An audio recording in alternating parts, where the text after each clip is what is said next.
नमस्कार, यो हो समाचारमा स्वागत छ। म दिपेश घिमिरे। म शशि नेपाल। सुरु गरौं अहिलेसम्मका प्रमुख समाचारबाट।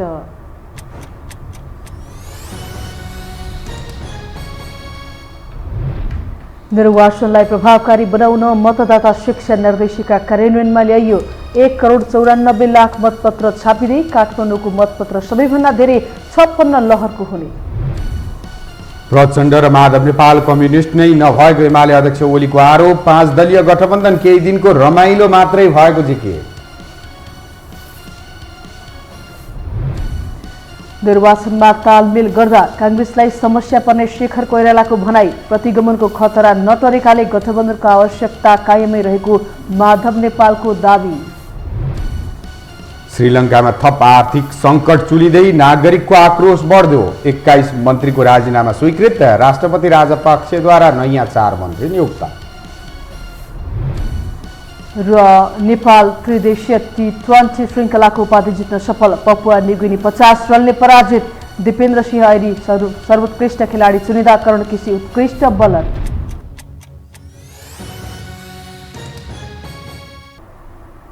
अब समाचार विस्तारमा। निर्वाचन आयोग नेपालले स्थानीय निर्वाचन 2079लाई व्यवस्थित र प्रभावकारी तरिकाले सम्पन्न गर्न आवश्यक पर्ने निर्वाचन तथा मतदाता शिक्षा निर्देशिका 2078 स्वीकृत गरेको छ।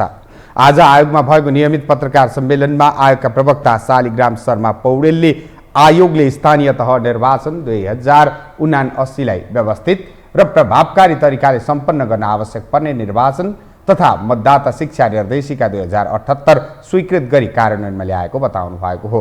प्रवक्ता पौडेलले स्थानीय तह निर्वाचन 2079का लागि आवश्यक मतपत्र छपाई कार्यक्रम जनक शिक्षा सामग्री केन्द्रमा सुरु भई छपाई कार्य जारी रहेको जानकारी दिनुभयो। उहाँले स्थानीय तह निर्वाचनका लागि कुल 23 लहर समूहका 77 प्रकारका 1,94,00,000 थान मतपत्र छपाई हुने र सबैभन्दा कम 16 लहरको मतपत्र डोल्पाको हुने र सबैभन्दा बढी 56 लहरको मतपत्र काठमाडौँको हुने बताउनु भयो। 2078 मा मतदाता नामावली उपलब्ध गराउने सम्बन्धी व्यवस्था छ। त्यसमा केन्द्रबाट दलको आधिकारिक पत्रका आधारमा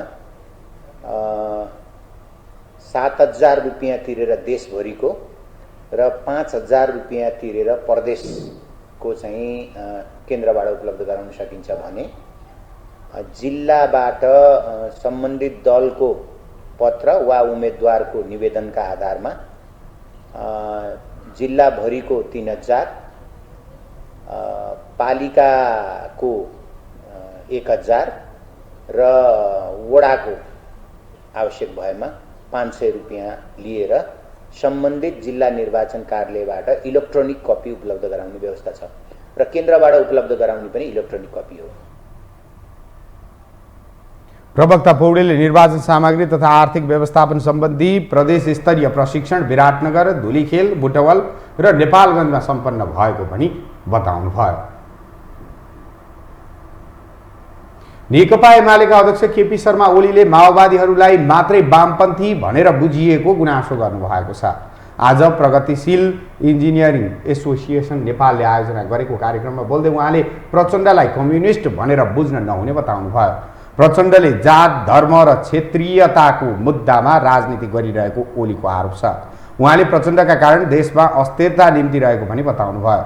प्रचण्ड र माधव नेपाल वामपन्थी आन्दोलनलाई कमजोर पार्न कम्बर कसेर लागि परेको उहाँको आरोप छ। ओलीले 5 दलीय गठबन्धन केटाकेटीको खेल जस्तै भएको टिप्पणी समेत गर्नुभयो।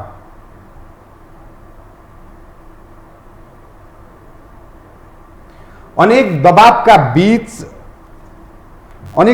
बीच चुनाव केन्द्रित बनेका राजनीतिक दलहरूले अझै पनि निर्वाचनबारे ठोस नीति बनाउन चुकिरहेको देखिन्छ। बरु एकले अर्कालाई गलाएर आफ्नो पक्षमा माहौल बनाउन मरिमेटी लागि परेका छन्। एक रिपोर्ट।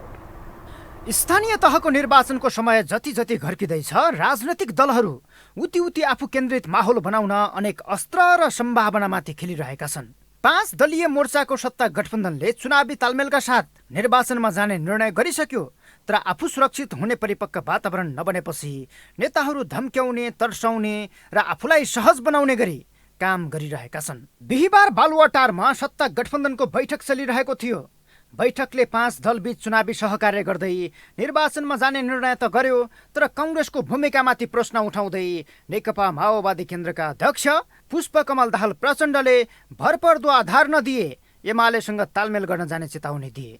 आफ्नो पार्टीका नेताहरू एमालेसँगको तालमेल बारे गृह कार्यमा रहेको भन्दै प्रधानमन्त्री देउबा र नेपाली कङ्ग्रेसलाई दबावमा पार्ने नीति प्रचण्डले अख्तियार गरेका थिए।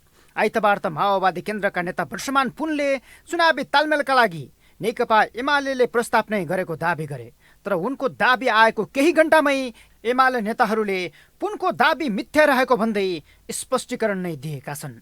नेकपा एमालेसँग संवाद भइरहेको छ भनेर यो चाहिँ के उद्देश्यले भनिएको छ हामी अनुमान गर्न सक्छौँ। त्यो चाहिँ के कुन बार्गेनिङका निमित्त यो चाहिँ अभिव्यक्ति आइरहेको छ हामी अनुमान गर्न सक्छौँ। तर म स्पष्ट गर्न चाहन्छु, माओवादी केन्द्रसँग नेकपा एमालेको कुनै पनि तहका नेता कार्यकर्ताका बिचमा प्रत्यक्ष वा परोक्ष रूपमा कुनै पनि हिसाबले वार्ता भएको छैन, वार्ता गर्नुपर्ने आवश्यकता पनि छैन। चुनाव मुखमै रहेका बेला नेकपा एमाले गठबन्धन फुटाएरै जान सके आफ्नो पल्ला भारी बनाउन सक्ने लोभ पालिरहेको छ। यता आन्तरिक किचोलोमै रहेको गठबन्धनमा एकले अर्कोलाई देखाएर तर्साउने काम भइरहेको छ। मूलत वाम गठबन्धन र तालमेलको डर देखाएर प्रचण्ड माधव काङ्ग्रेसलाई गलाउने मात्रै होइन, बढीभन्दा बढी भाग हत्याउन खोजिरहेका छन्। उता पार्टीभित्रै मतभेदमा रहेको नेपाली कङ्ग्रेसले तालमेल नगर्ने चेतावनी दिएर खेदाउने काम गरिरहेको छ। ठिक यसै बेला आफूले तालमेल नगरे वाम एकता भइहाल्छ कि भन्ने डर काङ्ग्रेसमा पनि छ। तथापि अहिले नै एमालेसँग तालमेल हुने विषयमाथि गठबन्धनका वाम घटकहरू नै आशंका गरिरहेका छन्। प्रतिक्रियावादी जाली फटा दलालहरू आत्तिएका छन्, अहिले छटपटिएका छन्। त्यसकारण यो माओवादीले ल्याएको यो सिस्टमलाई के गरी उल्ट्याउने होला, माओवादीलाई के गरी बदनाम गर्ने होला भन्नेतिर दिनरात लागेको सायद तपाईँहरूले थाहा पाइराख्नु भएकै होला। अहिले गठबन्धन उल्ट्याउने निकै ठुलो षड्यन्त्र थियो। यो गठबन्धन टुट्याउने र फेरि संविधान उल्ट्याउने षड्यन्त्र थियो। हामीले गठबन्धन टुट्न दिएनौँ, त्यसलाई सुरक्षित राख्यौँ र हामी अब निर्वाचनसम्म हामी पहिलो कुरा त हामी आफ्नै खुट्टामा उभिएर आफ्नै एजेन्डाको बलमा त्यो काम गर्नेछौँ र हामी फेरि साथसाथै गठबन्धनसँग तालमेल गरेर पनि प्रतिक्रियावादी प्रतिगमनकारी षड्यन्त्रकारीलाई विजयी हुन नदिने हामीले अठोट गरेका छौँ। विरासत राम्रो भए पनि वर्तमान बिथुलिएको नेकपा एमाले अहिलेकै अवस्थामा निर्वाचनमा गए परिणाम कस्तो आउला भन्ने बारे चिन्तामा छ। तर पनि कार्यकर्ताको मनोबल बढाउन नेतृत्वले हुङ्कार घटाएको छैन। निर्वाचन आउन अझै 1.5 महिना जतिको समय बाँकी छ। यो बीचमा अनेक तालमेलमाथि विश्लेषण मात्रै होइन, नेताहरू पनि सम्भावना देखिरहेका छन्। यो हो टेलिभिजनका लागि सन्तोष बिके थापा, काठमाडौँ। अब बाँकी समाचार। स्थानीय तहको निर्वाचन नजिकैसँगै सबै राजनीतिक दल चुनावको तीव्र तयारीमा छन्। सत्ता गठबन्धन तालमेलमा एक कदम अगाडि बढेपछि पहिलो दल बन्ने हुँकार गरिरहेको प्रमुख प्रतिपक्षी दल नेकपा एमाले पनि अन्ततः साना दलहरूसँग चुनावी तालमेलको तयारीमा जुटेको छ। एक रिपोर्ट। सत्ता घटक माओवादी केन्द्र र एकीकृत समाजवादी आगामी निर्वाचनमा गठबन्धनको विकल्प नभएको निष्कर्ष सहित काङ्ग्रेससँग हारगुहार नै गरे। अन्ततः पार्टीभित्र एक्लै निर्वाचनमा जानुपर्ने आवाज उठे पनि केन्द्रीय समितिमा बहुमतमा रहेका काङ्ग्रेस सभापति शेरबहादुर देउबाले चुनावमा गठबन्धन सहित अघि बढ्ने निर्णय गरे। यससँगै प्रमुख प्रतिपक्षी दल नेकपा एमालेका लागि 5 दलीय गठबन्धन भारी पर्ने देखिन्छ। अध्यक्ष ओलीको बोलीमा डर छैन, एक्लै निर्वाचनमा जाने हुङ्कार गरेकै छ। तर गठबन्धन र विभाजनको बाछिटा निर्वाचनताका नदेखिने कुरै भएन। बाहिर जति नै ढाकछोप गरे पनि एमाले पनि स्थानीय तह निर्वाचनमा चुनावी तालमेलको पर्खाइमा छ। एमाले अहिले स्थानीय तहको आवश्यकताको आधारमा चुनावी तालमेल गर्ने मनस्थितिमा पुगेको छ। तर नेताहरू भने सकेसम्म एमाले एक्लै चुनावमा लड्ने तर स्थानीय आवश्यकताका आधारमा अघि बढ्न सकिने दावी गर्छन्। जाँदाखेरि गाउँमा जाँदा पालिका स्तरमा जाँदाखेरि धेरै सबै नेपालमा भएका सबै राजनीतिक पार्टीहरूले हामी यो पालिकामा यो वडामा तपाईँसँग मिलेर जान्छौँ, मिलेर गरौँ भन्ने मैले पाएको छु हो।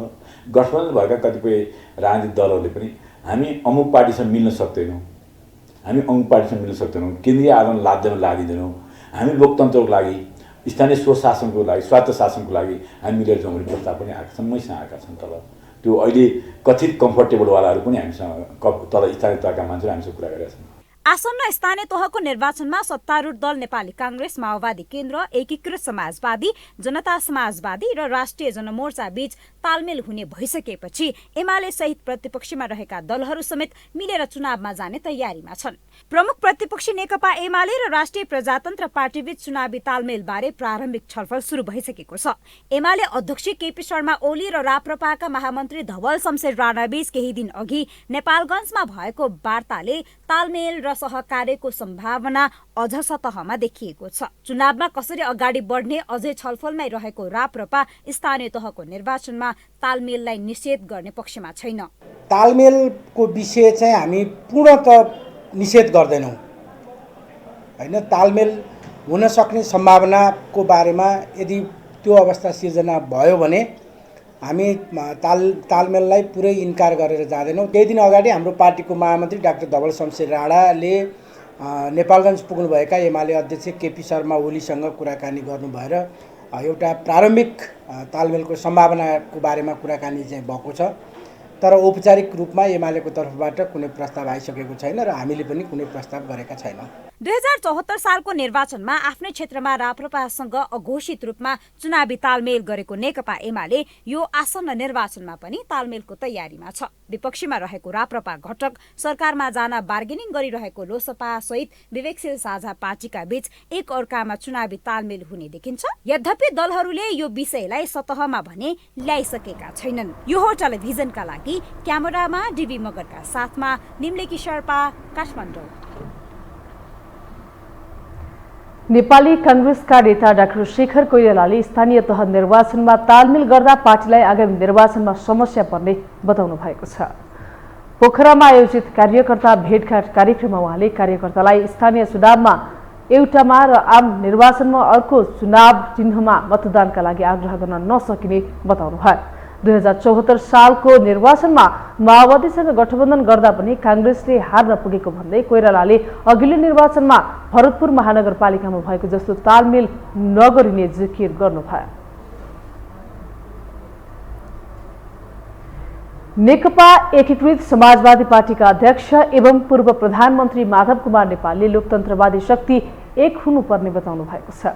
विराटनगर विमानस्थलमा आज सञ्चारकर्मीसँगको कुराकानीमा उहाँले आसन्न स्थानीय तहको निर्वाचनमा लोकतन्त्रवादीको गठबन्धन हुने बताउनुभयो। उहाँले विगत सरकारले प्रतिगमन निम्ति आएको र अहङ्कारी बनेकाले नै गठबन्धनको आवश्यकता परेको बताउनुभयो।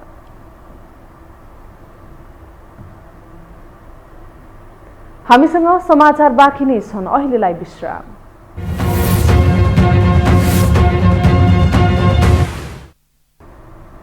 विश्रामपछि स्वागत छ। अब बाँकी समाचार।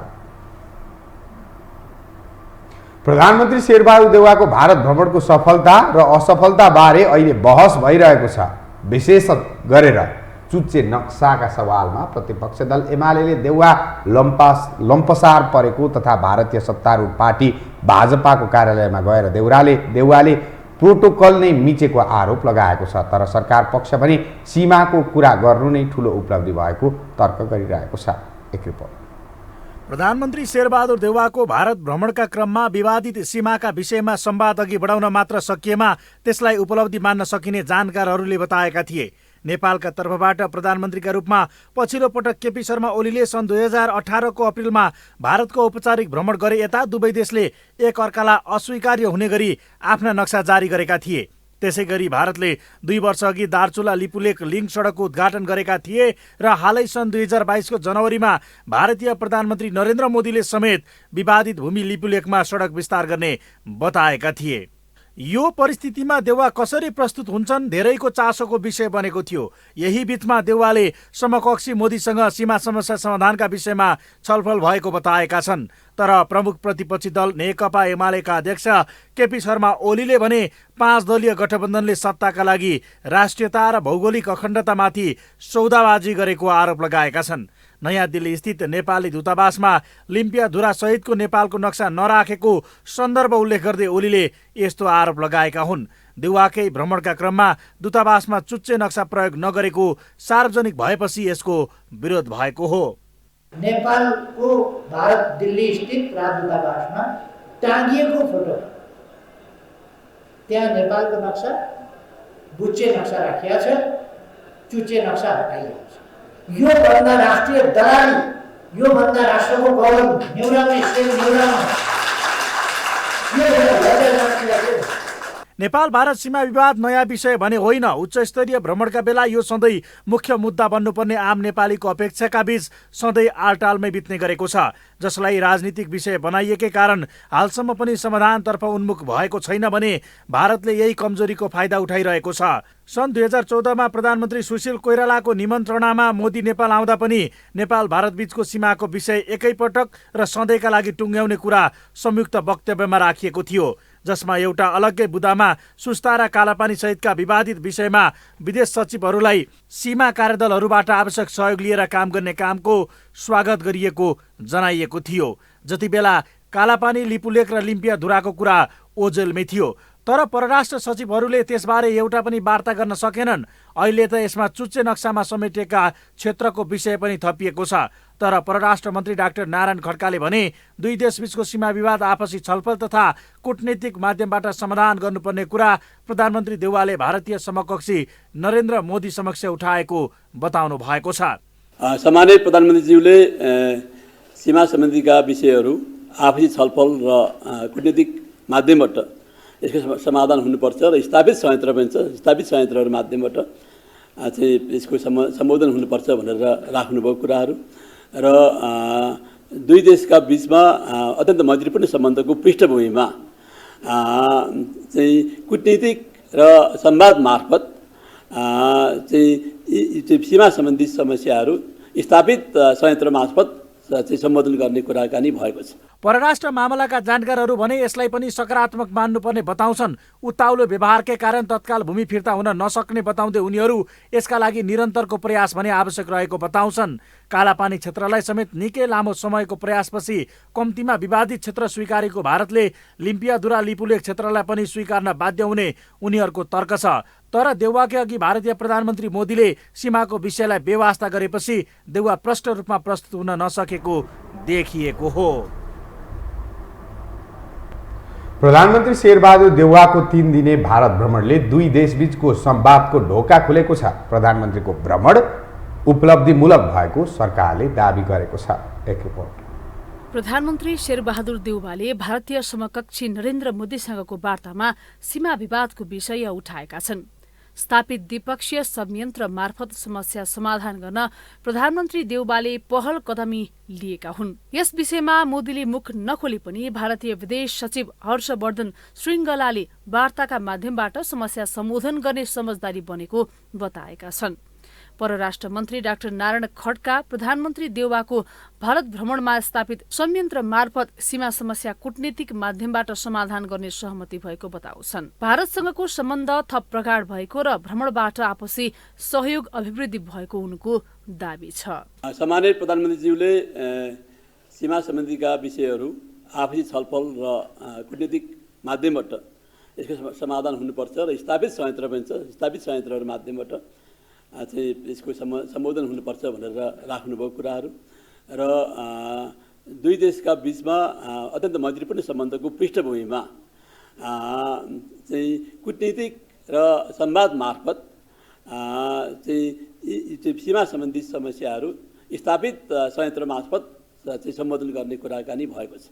3 दिने भारत भ्रमणका क्रममा प्रधानमन्त्री देउवा भाजपा मुख्यालय पुगेका थिए। जसलाई कूटनीतिक मर्यादा विपरीत भन्दै विरोध भइरहेको छ। तर परराष्ट्र मन्त्री खड्काले प्रधानमन्त्रीको रूपमा भन्दा पनि पार्टी सभापतिको रूपमा भाजपा कार्यालय गएको जिकिर गरेका छन्। यो पक्कै कूटनीतिक मर्यादाभित्र नरहेको भन्ने कुरा यो चाहिँ एउटा ठिक खालको धारणा होइन। नेपाली कङ्ग्रेसको आदरणीय सभापति भएको पनि नाताले नेपाली कङ्ग्रेसले अन्य विभिन्न देशका पार्टीहरूसँग पनि एउटा चाहिँ मैत्रीपूर्ण सम्बन्ध राख्दै आएको छ। जस्तो चीनको कम्युनिस्ट पार्टीसँग पनि नेपाली कङ्ग्रेसको राम्रो सम्बन्ध छ, पार्टी टु पार्टी। त्यस्तै गरेर चाहिँ भारतको कङ्ग्रेस पार्टीसँग पनि छ र अब अहिले चाहिँ भारत पार्टीमा उहाँ प्रधानमन्त्रीको नाताले जानुभएको होइन, उहाँ चाहिँ नेपाली कङ्ग्रेसको सभापति भएको नाताले पार्टी टु पार्टी सम्बन्धलाई विस्तार गर्नुको लागि, सम्बन्ध कायम गर्नुको लागि भनेर उहाँ त्यो बिजेपी पार्टीको चाहिँ हेडक्वार्टरमा मुख्य कार्यालयमा जानुभयो। भ्रमणका क्रममा नेपाल भारतबीच भएका सीमा पार रेल सम्बन्धी प्राविधिक सहयोग समझदारी पत्रमा हस्ताक्षर, नेपाल र भारतका आईएल निगम बीच पेट्रोलियम पदार्थ आपूर्ति सम्बन्धमा नयाँ सम्झौता र प्राविधिक विज्ञता आदान प्रदान सम्झौता, इन्टरनेशनल सोलर एलायन्समा नेपालको प्रवेश सम्बन्धी समझदारी पत्रमा हस्ताक्षर भएको छ। ऊर्जा सहयोग सम्बन्धी नेपाल भारत संयुक्त दृष्टिकोण पत्र अर्थपूर्ण रहेको जानकारीहरू बताउँछन्। नेपालमा दुवै देशको संयुक्त लगानीमा जलविद्युत आयोजना निर्माण गर्ने, अन्तर्देशीय प्रसारण लाइनको पूर्वाधार बनाउने, ऊर्जा व्यापार बढाउने जस्ता विषय नेपालको हितमा हुन सक्छ। देउबाको भ्रमणले नेपाल र भारत बीचको तिक्ततापूर्ण सम्बन्धमा सुधार आउने अपेक्षा विज्ञहरूको छ। प्रधानमन्त्री हुन्छन्, अब जान्छन् आउँछन् होइन, अब सफल भयो भनेर भन्छन्, उचाइमा पुग्यो हाम्रो भनेर भन्छन्। त्यो कुनै किसिमको त्यो कुनै मूल्याङ्कन गर्ने तरिका होइन। प्रधानमन्त्री देउबाको भारत भ्रमणको क्रममा भएका सहमतिलाई कार्यान्वयनमा निरन्तर पहल हुनुपर्छ। सहमति गर्ने र कार्यान्वयन नहुने विगतबाट पाठ सिक्दै कार्यान्वयनमा जोड दिनुपर्छ। इपिजी प्रतिवेदन लगायतका विषयमा पनि द्विपक्षीय भ्रमण र वार्ताहरूमा कुरा उठाइरहनुपर्छ। यो हो टेलिभिजनका लागि पासाङ शेर्पा, काठमाडौँ। राष्ट्रपति विद्यादेवी भण्डारीले जनप्रतिनिधिहरूले आफूलाई सदैव जनताको सेवामा समर्पित गर्नुपर्ने बताउनु भएको छ। राष्ट्रपति भण्डारीले काठमाडौँ उपत्यकाको वातावरणको संरक्षण हुने गरी भौतिक निर्माण र पूर्वाधार विकासको कामलाई अघि बढाउन पनि जनप्रतिनिधिहरूलाई आग्रह गर्नुभयो। पुरातात्विक महत्त्वको ऐतिहासिक सम्पदा काष्ठमण्डपको काठमाडौँमा एक कार्यक्रमका बीच लोकार्पण गर्दै उहाँले काठमाडौँ उपत्यकालाई विश्वमा नै प्रकृति र संस्कृतिको सङ्गम थलोको रूपमा मानिएको उल्लेख गर्दै प्रकृतिको संरक्षण हुने गरी विकास निर्माणको कामलाई अघि बढाउनु सम्बन्धित पक्षले विशेष महत्त्व दिनुपर्ने बताउनुभयो। प्रकृति र संस्कृतिको अनुपम सङ्गम मानिन्छ।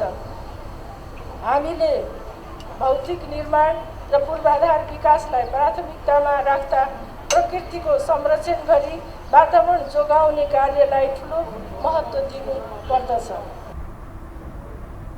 कार्यक्रममा बोल्दै काठमाडौँ महानगरपालिकाका मेयर विद्यासुन्दर साक्यले सबै सम्पदा प्रेमीहरू उत्साहित हुने गरी आफूले सम्पदा पुनर्निर्माणको कामलाई अघि बढाएको दावी गर्नुभयो। चलिरहेको संस्कार संस्कृतिमाथि हामी हस्तक्षेप गर्दैनौँ।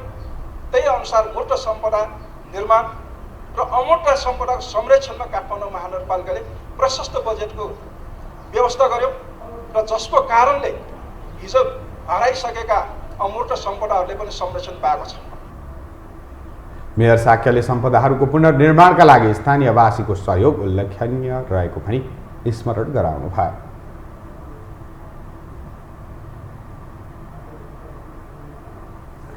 अब पालो अर्थ समाचारको।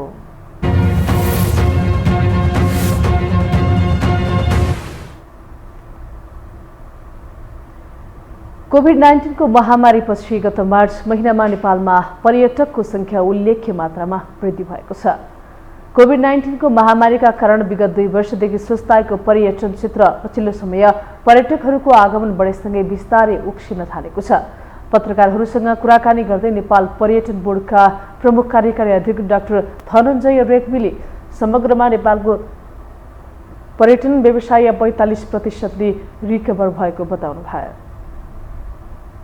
मार्चको डाटा यदि हामी हेर्छौँ भने साँच्चै नै म रिजल्टसँग साह्रै नै खुसी छु। टोटल तपाईँको मार्चमा आएको जुन सङ्ख्या छ त्यसले चाहिँ इन्डियाबाट आउने पर्यटकको सङ्ख्या 100% रिकभर भएको जस्तो देखिन्छ है। 15,606 थियो 2019मा भने अहिले आएर चाहिँ 2022मा गएर 15,013 पुगेको छ। एक प्रकारले जम्मा 3% 4% मात्रै कम हो, अदरवाइज हामी रिकभर भएको छौँ।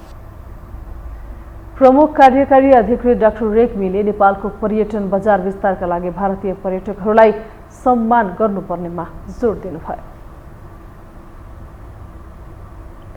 साताको दोस्रो दिन कारोबारको दिन आज नेप्से परिसूचकमा गिरावट आएको छ। आज नेप्से परिसूचक 15.94 अङ्कले घटेर 2497.47 बिन्दुमा झरेको छ। आज कारोबारमा आएका 226 कम्पनीको 34,29,000 किता सेयर 1,58,46,71,000 रुपैयाँ बराबरको खरिद बिक्री भएको छ। आइतबारको तुलनामा सोमबारको कारोबार रकम वृद्धि भएको छ। आइतबार 1,46 करोडको सेयर कारोबार भएको थियो।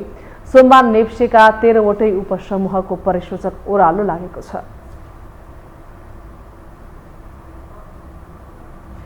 हामीसँग अन्तर्राष्ट्रिय र खेल समाचार बाँकी नै छन्, अहिलेलाई विश्राम।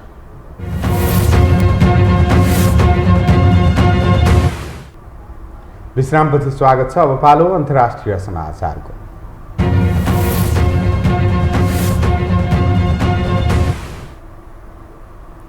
श्रीलङ्कामा केही महिनादेखिको गहिरो आर्थिक सङ्कटले अर्थतन्त्र ध्वस्त हुने खतरा बढेको छ। श्रीलङ्काले 7 दशक पछिकै भयानक आर्थिक मन्दी भोगिरहँदा सरकार परिवर्तनको खेल सुरु भएको छ। एक रिपोर्ट। श्रीलङ्का केही महिनादेखि गहिरो आर्थिक सङ्कटमा फसिरहेको छ। यस्तो चरम आर्थिक सङ्कट श्रीलङ्काले 7 दशकपछि भोगिरहेको छ। सङ्कटबाट मुलुक चाँडै बाहिर निस्किने भरोसा लाग्दो आधार हालसम्म देखिएको छैन। पेट्रोलियम पदार्थको चर्को मूल्य वृद्धि, घट्दो विप्रेषण र रुस युक्रेन युद्ध जस्ता कारणलाई मुख्य मानिएको छ। श्रीलङ्काली अर्थतन्त्र दशकौंदेखि ऋणमा आधारित थियो। 2 दशक अघिसम्म कुल ग्राहस्थ उत्पादनको 60% हारारिरहेको सार्वजनिक ऋण सन् 2019मा 88% हुँदै हालका वर्षहरूमा 100% नआएको छ। नेपालको अर्थतन्त्रका मुख्य आय स्रोत रेमिटेन्स, कृषि क्षेत्र र पर्यटन व्यवसाय नै हुन्, जुन श्रीलङ्काको अर्थतन्त्रसँग मिल्दोजुल्दो रहेको छ। नेपालको अर्थव्यवस्थाका प्रमुख समस्या नै बढ्दो व्यापार घाटा, विदेशी मुद्राको सञ्चितमा ह्रास र बढ्दै गइरहेको वैदेशिक ऋणको भारका कारण निकट भविष्यमा यस्तै किसिमको परिस्थिति सामना गर्नुपर्ने त होइन, हामी माझ गम्भीर प्रश्न खडा भएको छ। यसैबीच आर्थिक सङ्कटमा जुधिरहेका बेला श्रीलङ्काका मन्त्रीहरूले सामूहिक राजीनामा दिएका छन्। प्रधानमन्त्री महिन्द्रा राजापाक्से बाहेक श्रीलङ्काका सबै 26 जना मन्त्रीले सामूहिक राजीनामा दिएको बीबीसीले जनाएको छ। प्रधानमन्त्री महिन्द्रा राजापाक्से र राष्ट्रपति गोटाबाया राजापाक्से दाजुभाइ हुन्। चरम आर्थिक सङ्कटका कारण श्रीलङ्काका नागरिकहरूको आक्रोश बढ्दैछ। सरकार विरुद्ध सडकमा प्रदर्शन हुन थालेपछि र लुटपाटका घटना बढेपछि देशभर कर्फ्यू लगाइएको छ। कर्फ्यूको समेत उल्लङ्घन गर्दै श्रीलङ्काका नागरिकहरू प्रदर्शनमा उत्रिरहेका छन्। प्रदर्शन रोक्ने प्रयासमा सडकमा सेना परिचालन गरिएको छ। कर्फ्यू उल्लङ्घन गर्दै प्रदर्शन भए लगत्तै मन्त्रीहरूले सामूहिक राजीनामा दिएका हुन्। सन् 1948मा स्वतन्त्र भएपछिकै खराब आर्थिक स्थितिमा श्रीलङ्का गुज्रिरहेको छ। डलरको कमीका कारण श्रीलङ्काको अत्यावश्यक खाद्यान्न, औषधि, इन्धन लगायतका वस्तु समेत आयात गर्न सकेको छैन। यसैबीच श्रीलङ्काका राष्ट्रपति गोटाबाया राजापाक्सेले 4 मन्त्री नियुक्त गरेका छन् र उनीहरूले शपथ पनि लिएका छन्। देशको आर्थिक सङ्कट समाधानका लागि सरकारमा सहभागी हुन सबै राजनीतिक दललाई आग्रह गरेका राष्ट्रपतिले 4 मन्त्री नियुक्त गरेका हुन्। सन् 1948मा बेलायती उपनिवेशबाट स्वतन्त्र भएको श्रीलङ्का त्यसैताकै गम्भीर आर्थिक सङ्कटमा फसेको छ। विदेशी मुद्राको अभाव भएपछि श्रीलङ्काले औषधि लगायतका अत्यावश्यक सामग्री किन्न सकेको छैन। यसबाट नेपालले पनि पाठ सिक्न जरुरी छ। यो समाचारका लागि दिपेश घिमिरेको रिपोर्ट। अब खेल समाचार।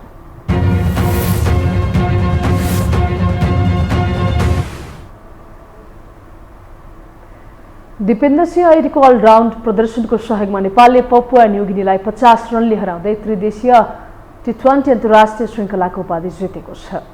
सन्दीपको कप्तानीमा नेपालले जितेको यो पहिलो उपाधि हो। दिपेन्द्र सिंह ऐरीले अपेक्षित 54 रन बनाएपछि कीर्तिपुर स्थित त्रिवे क्रिकेट मैदानमा टस हारेर ब्याटिङका लागि निम्त्याएको नेपालले 20 ओभरमा 6 विकेट गुमाएर 168 रन बनाएको थियो। दिपेन्द्रले 4 विकेट लिएपछि 169 रनको लक्ष्य पछ्याएको पीएनजीले 16.1 ओभरमा सबै विकेट गुमाएर 117 रन मात्र बनाउन सक्यो।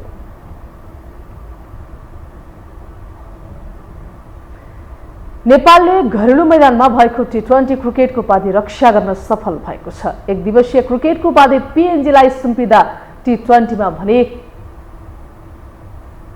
उपाधि घरमा नै राख्न सफल भयो।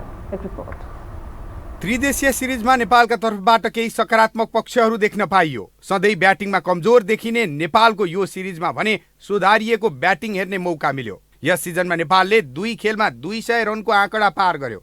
सिरिजको चौथो म्याचमा नेपालले PNG विरुद्ध 203 रन बनाएको थियो भने मलेसियासँगको 6औं म्याचमा 223 रन जोड्न सफल भएको थियो।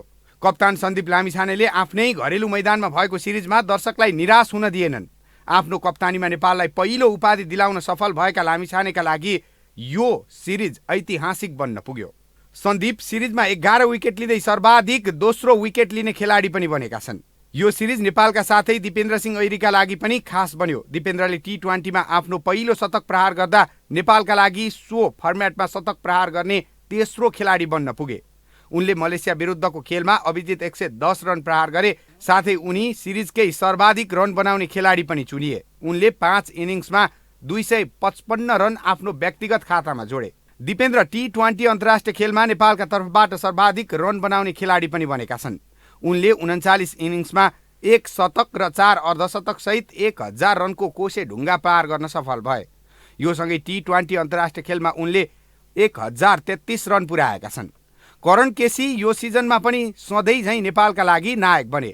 भरपर्दा अलराउन्डर केसीले PNG विरुद्धको खेलमा 3 विकेट लिँदै नेपालको जित सुनिश्चित गरेका थिए। उनले अन्तिम ओभरमा ह्याट्रिक गरेका थिए। केसीले आफ्नो हालसम्मकै बलिङ बेस्ट फिगर यसै सिजनमा फाले।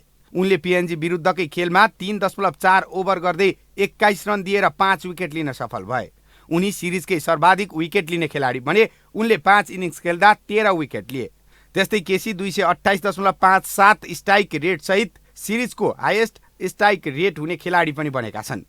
त्यस्तै कुशल भुर्तेल सर्वाधिक क्याच लिने खेलाडी बन्न पुगे। उनले 7 क्याच गरेका थिए।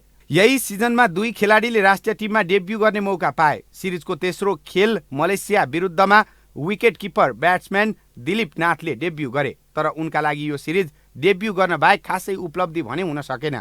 त्यस्तै मोहम्मद आदिल अलामका लागि भने डेब्यू खेल सम्झन लायक नै बन्यो। उनले चाहेकै समयमा आएर विस्फोटक ब्याटिङ गरेका थिए। यो हो टेलिभिजनका लागि निरज कोइरालाको रिपोर्ट। खेल समाचारसँगै हामी यो समाचारको अन्त्यमा आइपुगेका छौँ। बिदा हुनु अघि प्रमुख समाचार पुनः एकपटक।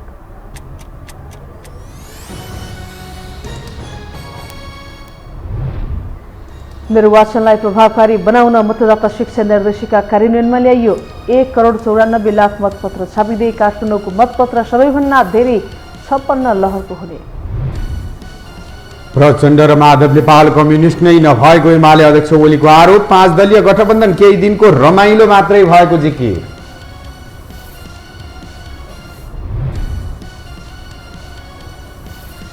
निर्वाचनमा तालमेल गर्दा कांग्रेसलाई समस्या पर्ने शेखर कोइरालाको भनाई। प्रतिगमनको खतरा नटरेकाले गठबन्धनको आवश्यकता कायमै रहेको माधव नेपालको दाबी। श्रीलङ्कामा थप आर्थिक सङ्कट चुलिँदै नागरिकको आक्रोश बढ्दो। 21 मन्त्रीको राजीनामा स्वीकृत। राष्ट्रपति राजपक्षद्वारा नयाँ 4 मन्त्री नियुक्त।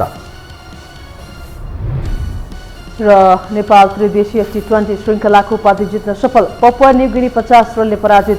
दिपेन्द्र सिंह ऐरी सर्वोत्कृष्ट खेलाडी चुनिँदा करण केसी उत्कृष्ट बलर।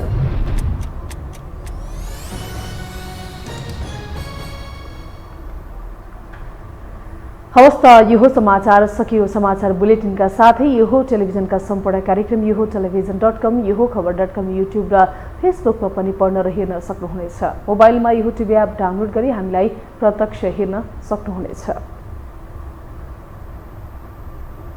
तथ्यसहितको निष्पक्ष समाचार तथा मनोरञ्जनका लागि यो टेलिभिजन हेर्दै गर्नुहोला। नमस्कार।